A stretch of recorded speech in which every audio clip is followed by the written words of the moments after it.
Welcome to today's edition of the Daily Insider right here on VegasInsider.com. I am Kevin Rogers, and it's Tuesday, February 23rd, 2021. So let's get started as we look back at last night in the NBA and college basketball, and also we'll look ahead to tonight's action as well as the NHL. So let's begin, shall we? 76ers and Raptors, the big game tonight, as you see on our homepage, but we'll get to that in just a few minutes. And let's look back at Monday night inside the NBA. You had some crazy finishes, or at least stretches, in some of these games.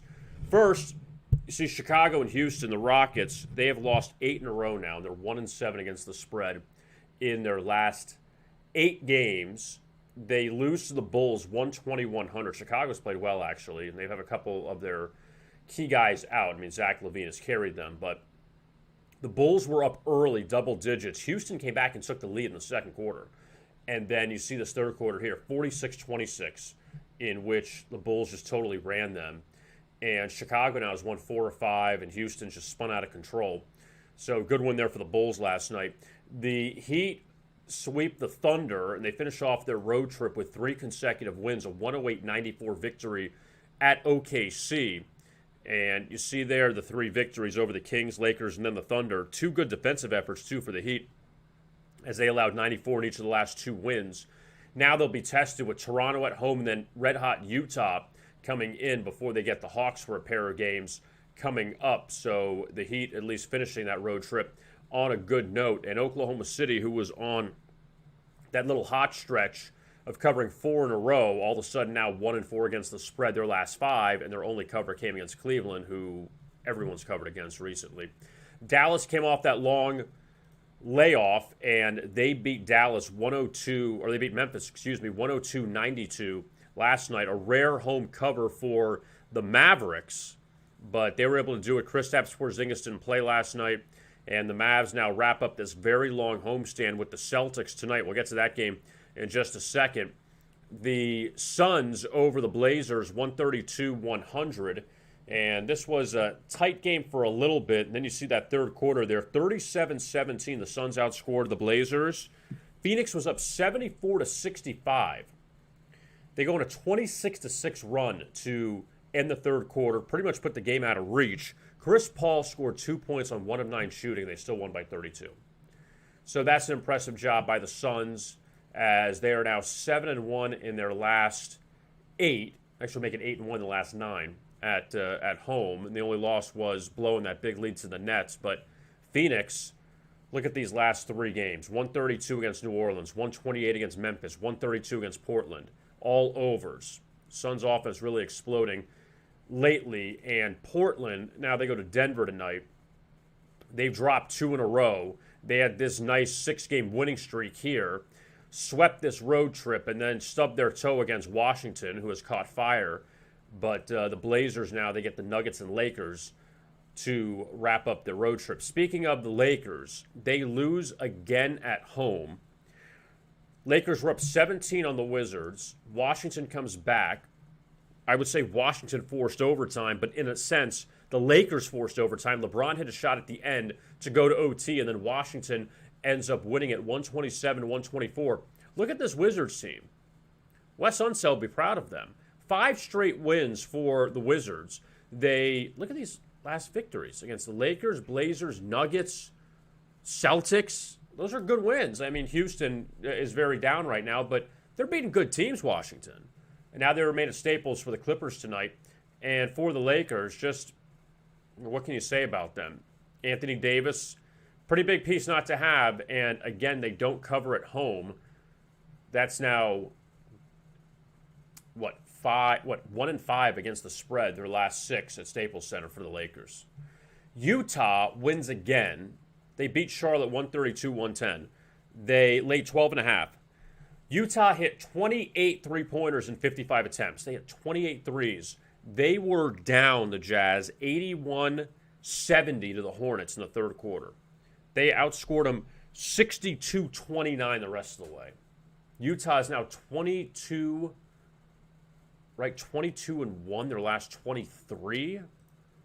Or excuse me, Let me rephrase that one. 21-2 the last 23. Yeah, they've lost twice. They lost to the Clippers and they lost to the Nuggets. But look at this. Look at all these wins they have.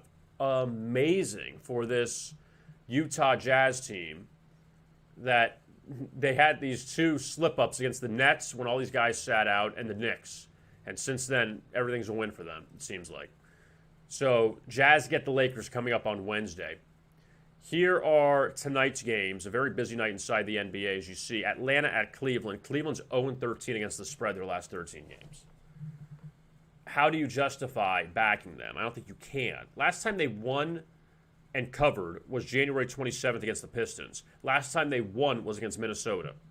So their last two wins have come against Minnesota and Detroit. Inexplicably, they swept Brooklyn here at home, but Cleveland's totally fallen apart over the last few weeks. And Atlanta, you don't normally see them as this heavy of a favorite, but the Hawks, look, they lost to Cleveland earlier in the year, January 2nd, 96-91 at home. But look at some of these favorite opportunities for the Hawks. Didn't cover against the Pistons, lost to the Cavs, lost to the Knicks, lost to the Hornets, lost to the Hornets. Beat Philadelphia, but they sat a bunch of guys out that game. Had a couple covers here. I remember this Detroit game. The Pistons totally threw away that game, even though Atlanta won by 8. That was in overtime. But most recently, this Hawks team lost on the road at New York. I don't know how much I trust them as a road favorite. Not saying I'm backing the Cavs because you can't back a team that's 0-13 against the spread their last 13, but I don't know how much I trust Atlanta here. Detroit and Orlando, they wrap up their two-game series in Orlando this evening. And so far, the Magic 3-0 on their current homestand. They've won 4 or 5. Not bad. Beat the Knicks here, came back against the Warriors. They were in control of that Detroit game back 2 nights ago. And then the Magic get Brooklyn on the road coming up. Golden State at New York. And the Warriors they played without Stephen Curry on Saturday. They almost won that game against the Hornets, and Draymond Green had a bit of a meltdown. 2 tees got thrown out, and Golden State ended up losing that game 102-100 to Charlotte.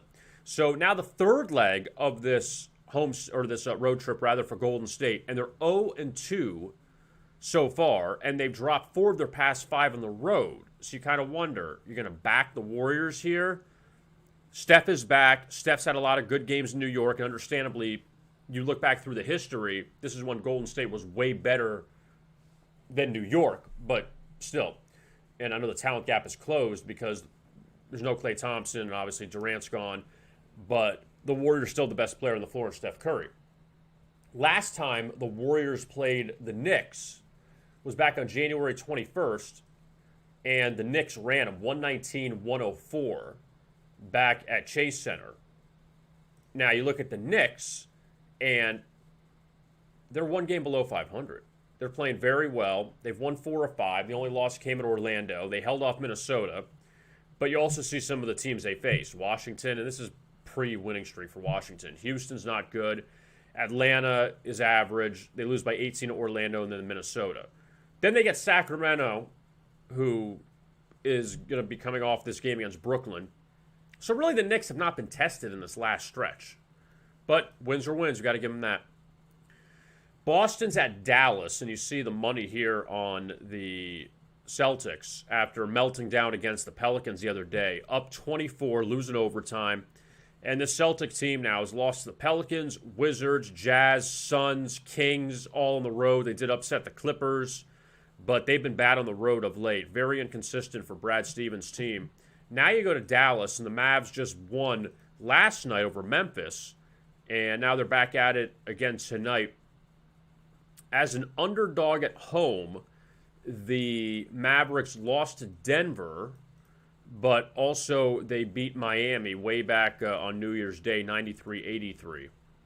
So 1-1 straight up and against the spread as a home underdog this year for the Dallas Mavericks, and then they don't have it easy coming up going to Philly and Brooklyn on that road trip.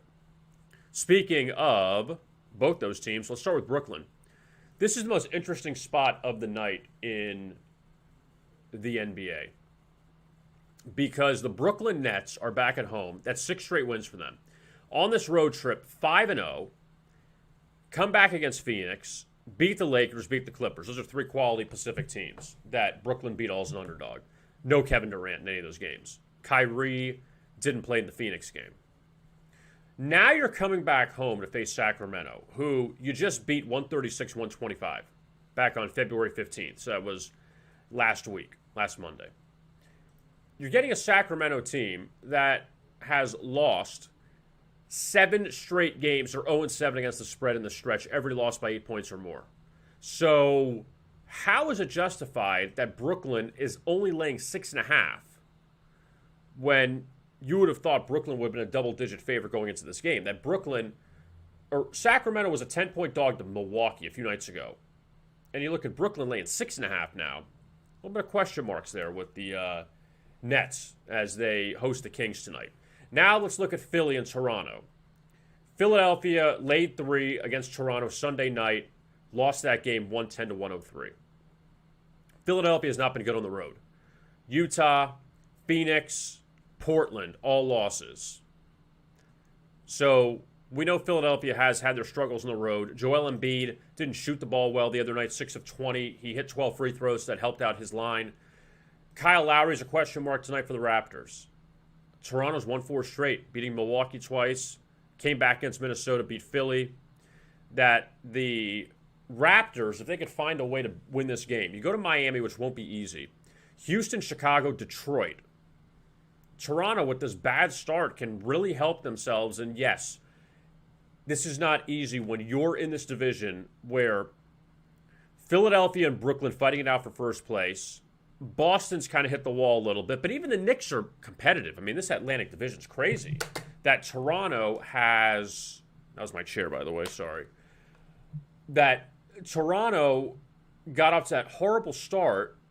They got kicked out of Canada. They've been playing in Tampa, and they didn't play well to start. They picked it up of late, and yet they could still finish in last place.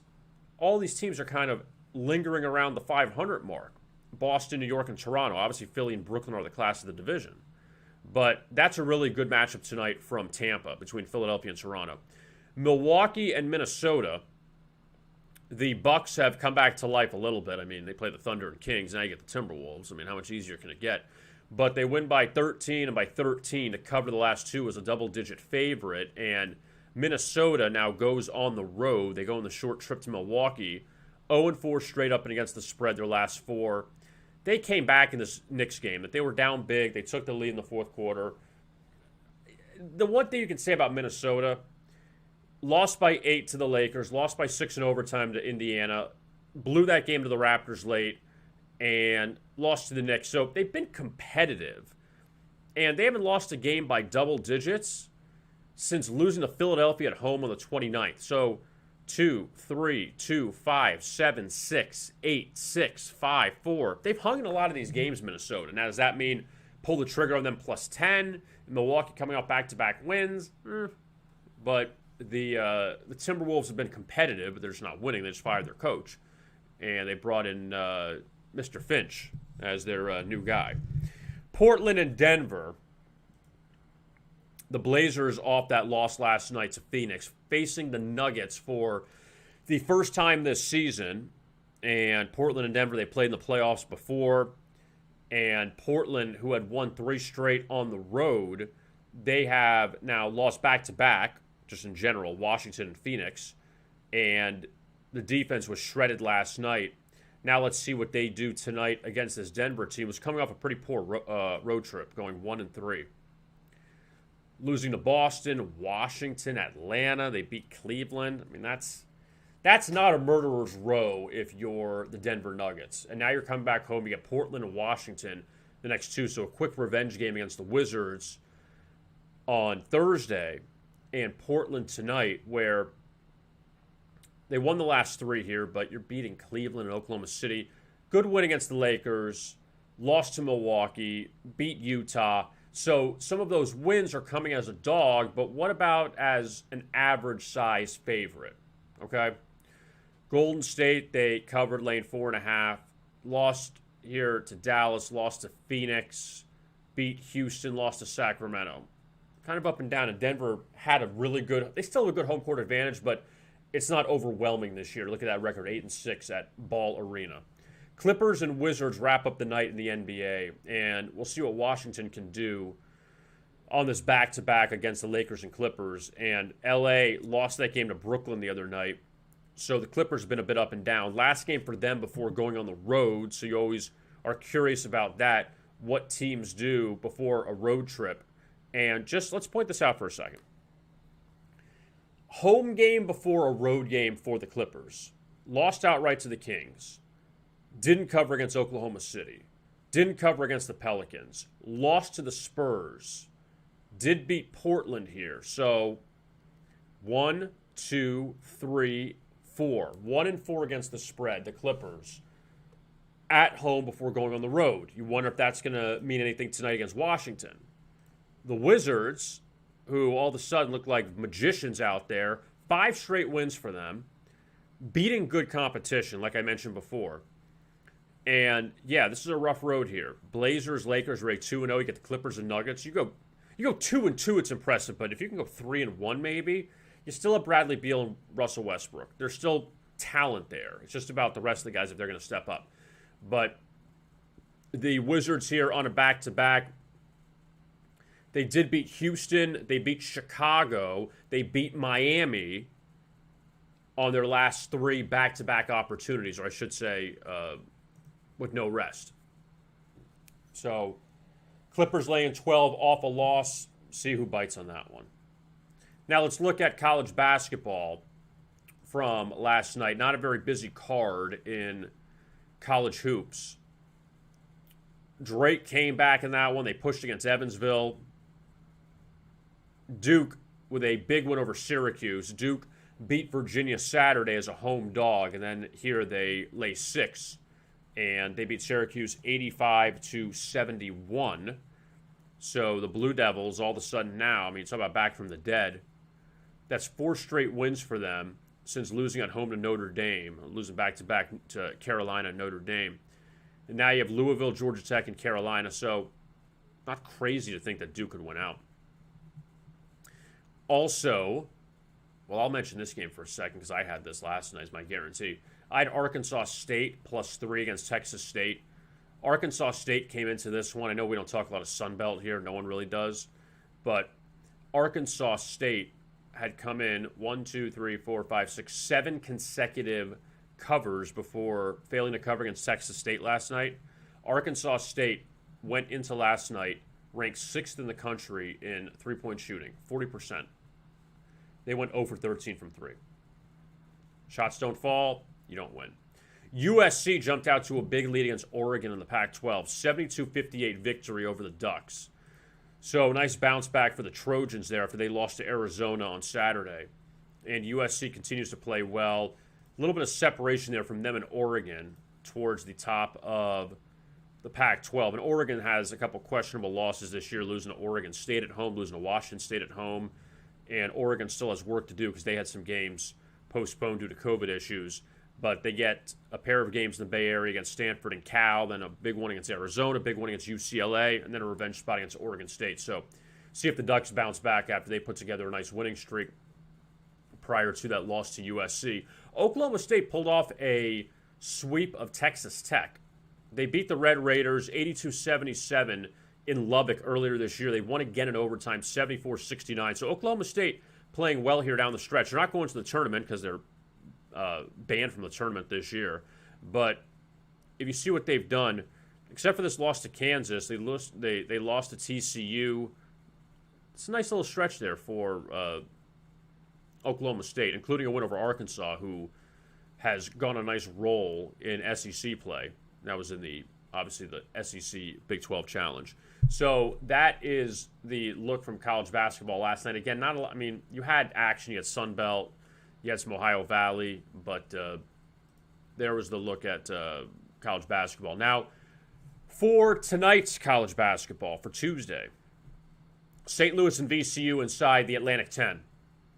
And St. Louis off a loss to Dayton. Second time they've lost to Dayton so far in the last month. And just an ugly one. 23-point loss to the Flyers. Now you get VCU. And time is running out on the schedule for St. Louis, where, for the exception of this win over St. Bonaventure back on February 6th, look, you beat Fordham, you beat LaSalle as heavy favorites. Rhode Island, you don't cover in that game.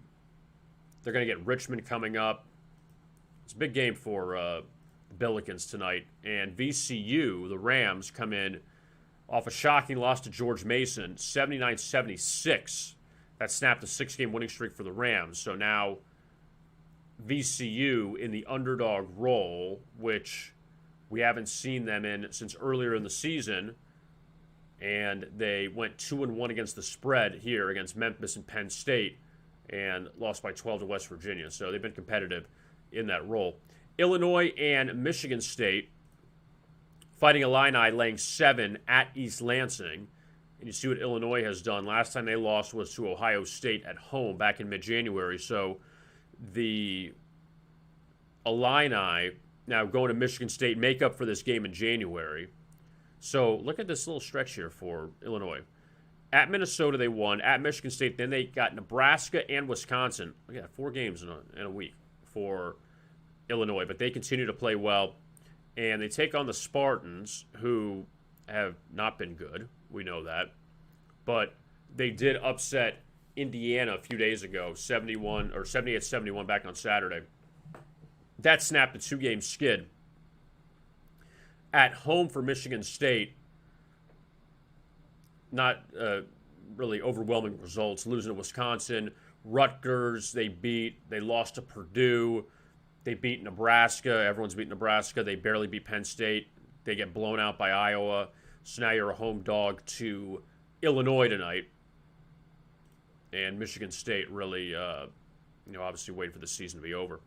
West Virginia goes to TCU inside the Big 12.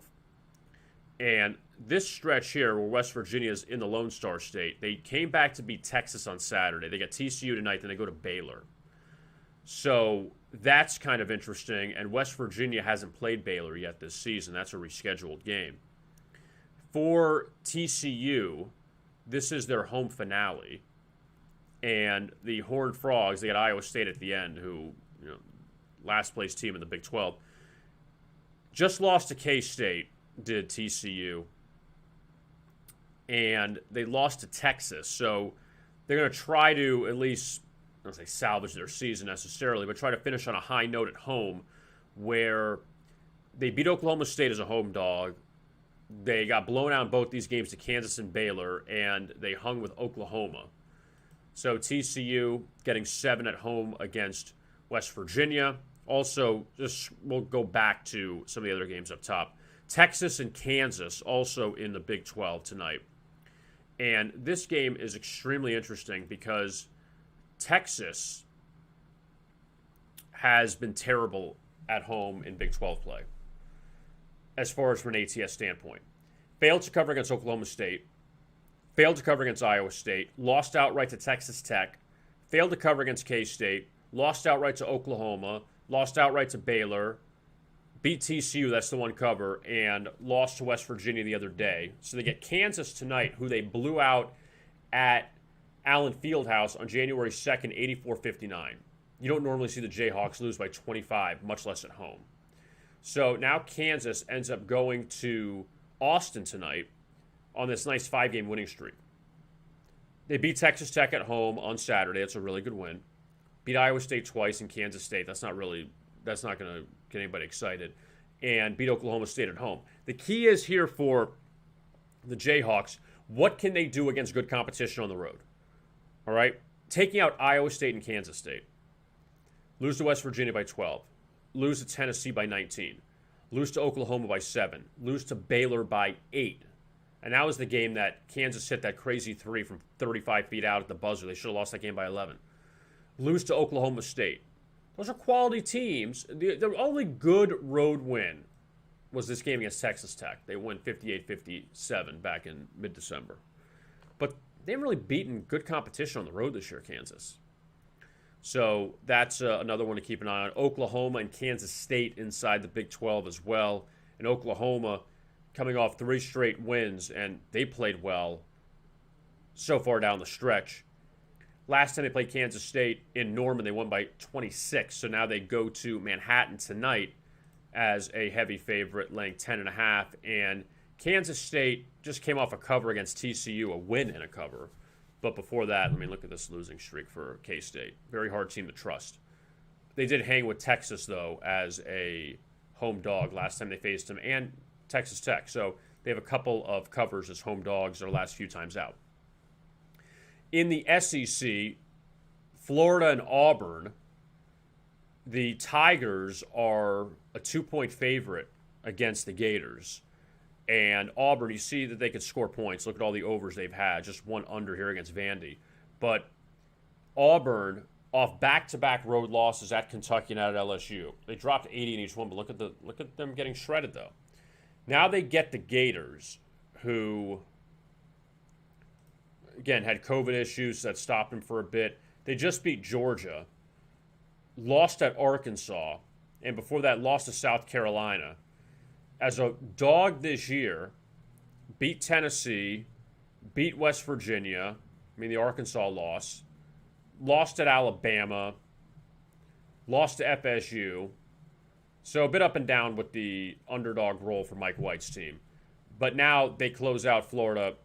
Auburn, go to Kentucky, and that's a revenge spot against Kentucky coming up this weekend, then against Mizzou. Missouri draws Ole Miss tonight, and Missouri ended their 3-game losing streak by beating South Carolina by 15 on Saturday. All right.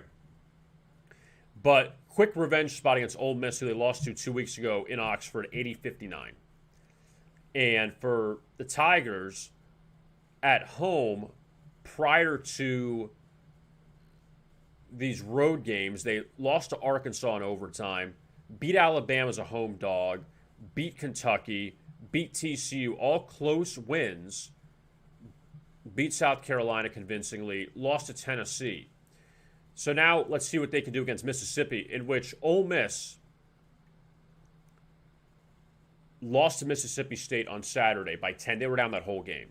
And that was a revenge spot for Mississippi State after Ole Miss blew them out here 64-46 back on January 19th. And Ole Miss had been playing well before losing that Mississippi State game. And now let's see what Ole Miss can do if they can get the split against, or if Missouri can get the split against Ole Miss. In the Big East, a couple games to keep an eye on. Uconn and Georgetown. Uconn had their 2-game winning streak snapped at Villanova the other day. They got Georgetown for the first time this season. They draw them twice over the next 2 weeks or so. And Georgetown's actually played a little bit better. They beat Butler at home. They beat Seton Hall. This was kind of a bad one here to Creighton. That was their only really ugly loss. But hung with Villanova, beat Creighton, beat Providence. So this is a team that, since they had a long layoff, Georgetown, they've gone 5-1 against the spread. That's not a bad job for Patrick Ewing and his team. Villanova and St. John's. Villanova bounced back from their loss to Creighton by beating Uconn. Now they got a revenge spot against St. John's, which they lost by 11, laying 9.5. And we know Villanova's going to lay heavy numbers. But Villanova, seeing what they've done at home recently, I mean, they've still been pretty good. Beating Providence, they didn't cover against Georgetown, beat Marquette convincingly, and beat Uconn. And Villanova had COVID issues as well because they were out for a bit. And St. John's, they had this nice stretch of 6 straight wins before losing to Butler in overtime. This one is really, you kind of wonder what in the world happened here against DePaul.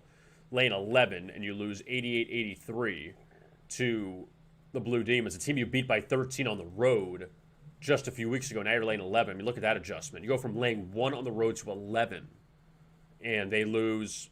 I mean, I don't know if you want to say a look ahead for Villanova or for the Villanova game or what, but just really interesting line move there, or at least line adjustment, I should say. Virginia Tech and Georgia Tech in the ACC, the Battle of Techs, and Virginia Tech off a win at Miami 10 days ago. They had a COVID issue, so they had to they had a little bit of time off, and now they have a couple games at home here. And Virginia Tech has, they've been a bit up and down, but this good win over Virginia as a home dog, over Duke as a home dog, over Notre Dame. That this Virginia Tech team has been very good at home. And Georgia Tech's actually, Josh Pastner's done a good job with this Georgia Tech team. And even though they had this 1-3 run here, beat Pitt and Miami. I know Miami's really banged up, but they knock off Notre Dame, beat FSU at home. FSU doesn't lose much in ACC play. And they blew out Clemson here at home, beat Carolina. So now Georgia Tech goes to Blacksburg tonight. Notre Dame and Louisville. Let's see what Louisville can do after they lost by 35 points at North Carolina back on Saturday. But again, February 1st, last time they played, then February 20th. When they played Western Kentucky up here, then played Wisconsin 18 days later, look at that loss, 85-48. But they beat Pitt the next time out. So now you wonder what they do against Notre Dame. Notre Dame is coming off that blown lead up 20 at Syracuse. They don't even cover. You're up 20 and then you lose by 8, getting 3. But for Notre Dame, they've been good off a loss, as you see. Beat BC, beat Pitt, beat Duke. So they don't really hang their heads that often, Notre Dame. So that's a look at college basketball. Quickly, we'll take a look at the NHL before we exit. And on Monday, Vegas, a 3-0 win at Colorado. At least they played on stable ice this time. LA, the Kings, a 3-0 shutout of St. Louis. They've won 4 in a row now, or 5 in a row, excuse me. So the Kings playing very well. Arizona overcame a 3-0 deficit to beat Anaheim. And that snapped a 2-game skid for the Coyotes, who really needed that win after getting swept by the Kings. Calgary, they snap a 3-game skid. Underdog win at Toronto. Scored 3 goals in their last 3 games. They put up 3. And look at that. Allowed 14 goals in the previous 3 losses. And they get the shutout over Toronto against a really good Toronto offense last night. Islanders come back to beat the Sabres. Panthers put over 50 shots on the Stars. That's the first of 3 games in 4 days for the Panthers and the Stars. Tampa Bay finally beats Carolina 4-2, and Minnesota stomps on San Jose 6-2. So tonight in the NHL, just 6 games. Pittsburgh, Washington, always intriguing when they play. And the Penguins so far 3-1 against Washington this season. And they're coming off back-to-back wins over the Islanders. The Capitals, meanwhile, they got off to that hot start. Or at least they didn't lose games in regulation, and now they've kind of stumbled a bit as they are coming off a win over New Jersey, and now they get the Penguins for a few here. Chicago and Columbus, intriguing game inside the Central Division. Columbus has dropped 3 of their past 4. They split with Chicago twice already this season at United Center. Now they get them in Columbus, and Chicago's actually been pretty decent. They had this rough start to the season, but we look at what Chicago has done. 6 wins in their last 8 games, and one of those losses coming to Carolina. But the Blackhawks have played a lot better since that bad start. So that's the look at the NHL, look at the NBA, and look at college basketball. And we appreciate you, again, taking time out to watch the Daily Insider here on VegasInsider.com. And you can always catch the replay anytime you want on YouTube, and we'll have the video on VegasInsider.com. You can find that. Just click on Daily Insider, and we will have it there in case you missed anything or came in late. We'll join you again tomorrow at 1 o'clock Eastern Time for the Wednesday edition of the Daily Insider. I am Kevin Rogers. Thanks again for watching right here on VegasInsider.com.